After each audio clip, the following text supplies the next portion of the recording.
All right, guys, welcome back to the hangar. So, a little bit of a different video today or tonight.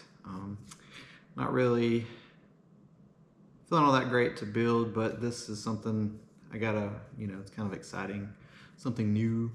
I figured my air had a procedure done yesterday where they had to put me under and do some biopsy stuff. So, getting old. So I hadn't really felt all that great today, but I figured I'd come out at least do this this little video. It's been something that I've kind of been weighing doing for a while now, and I don't want to make it a big controversial thing. I'm still not completely off the ship and going, or switching over yet. So I'm giving something a try with a hope that maybe someday my particular drug of choice figures it out, but we'll see. But anyway, so to kind of get going, this is kind of a reveal thing and just kind of talk about it. So as we all know, I'm a Futaba guy. Let me get my phone out of the way for you guys so you're not having to see all that shit. I'm a Futaba guy. I've been Futaba since I started. My very first radio was an Attack AM Futaba, 4-channel radio, and I've tried all the other radios, Spectrum, JR, Hi-Tech back in the day, and I just didn't like, I just didn't like them, JR, and just didn't like the interface and the way things worked. Futaba made sense to me. I never had an issue with signal problems. Once Futaba went 2.4, I never had a problem.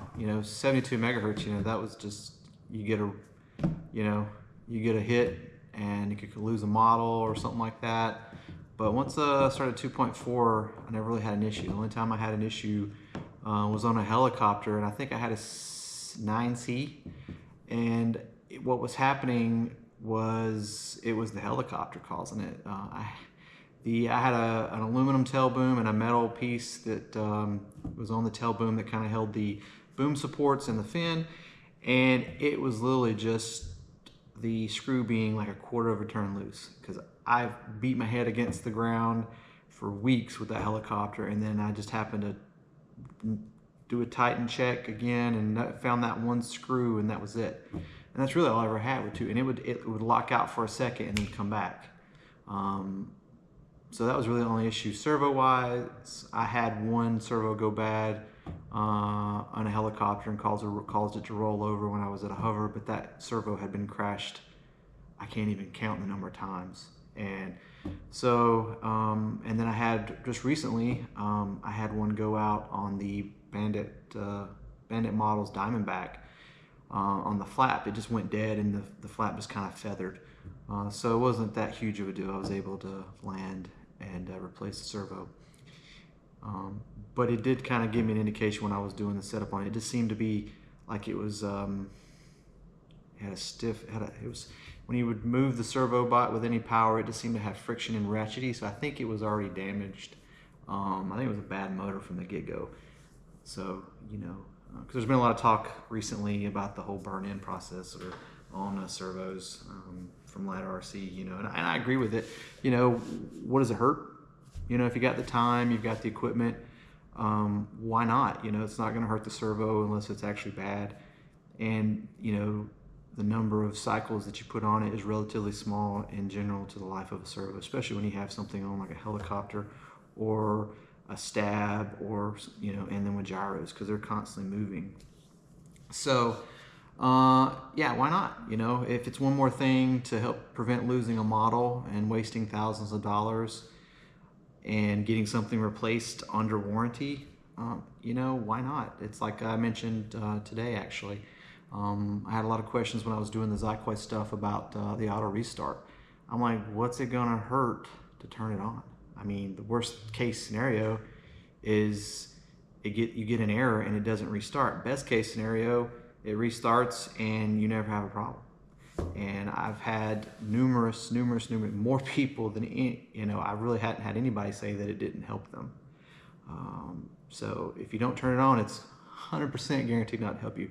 But if you do, what's the worst thing that can happen? It restarts and you're able to land the model or save it.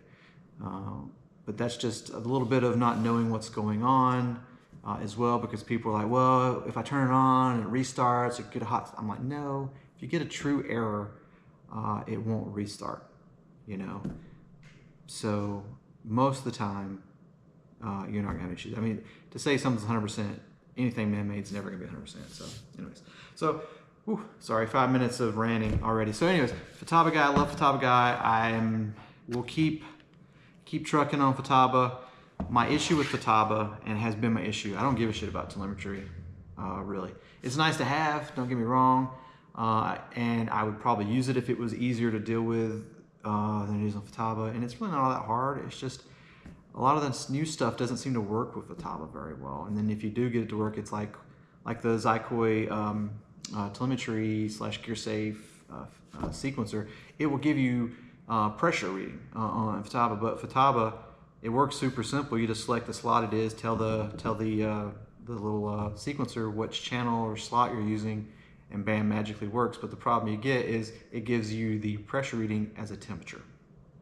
Little things like that. But my biggest problem with Futaba has been the channels. Granted, most people don't need more than 18 channels.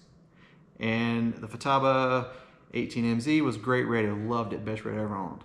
And then it came out with the 32, which I got because I got it at a discounted rate, and why not? And I was a dealer at the time. So I tried it, found out real quick that it was still an 18 channel unless you added a couple of the little expanders that wouldn't allow you to do anything, you know, legit like a heavy duty servo. It was really just for, you know, in my opinion, non heavy duty type applications like valves, canopies, things like that. You could put servos on it, but you're not going to get full resolution, and you were very limited on what you could do with it. End points, center points, that was about it. And reverse, sorry. Yeah, reverse. But yeah, so you could get the 32 channels, so it's really not a 32, it's kind of misleading. And they always do the same crap. The last two channels are digital. They're just an on and off. They're not a full, like, so this one, like the 18, it was a 16 channel with two digital channels. So that's been my complaint. And most models, the smaller ones, I've had no issue. But as you guys know, with the F22 and my prior build of the SU27, it was an issue.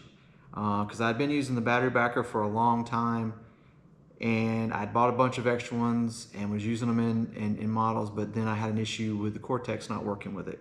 I could use the Cortex, but it would cause things to go crazy. And I don't know what it was a function of. I thought it was the battery backer, but I ended up figuring out it wasn't the battery backer, it was just how the radio was set up. You could only use certain channels in certain places. You couldn't make channel, like your second aileron had to be within a certain window, which I think a lot of radios are like that, so that was kind of on me. But anyways, the problem was not enough channels, and I need like legit channels that I can do and use for a servo, or I can use for whatever and have full functionality. And Futaba just doesn't have it. Like their new 26 channel, which is not their flagship, has 26 channel capability. This one does too, but to get the 26 channels, you have to do weird things. You have to use 3 certain receivers, and the third receiver, which has the extra channels in it, is not got any backup. So if that receiver goes out, you're screwed. So you still don't want to put it, you know, it makes you not want to put anything scary on it. So that left me with a decision, and I kind of hit a point with the F22 where I literally ran out of channels, like a lot of channels. I need at least 24 to do it like I want, 24. And it's because of things like their light controller, it has thrust vectoring, it has 2 rudders, it has 3 servos per wing, it has 2, you know, side bays, center bay, canopy, has 2 steering, so it had a lot that added up, and it's a twin. It just adds up quick and you run out. So that kind of brings me to this video, which I am at 9:50 and I'm dragging on. So, but anyways, so I'm kind of putting Futaba, so I'm going to keep the Ready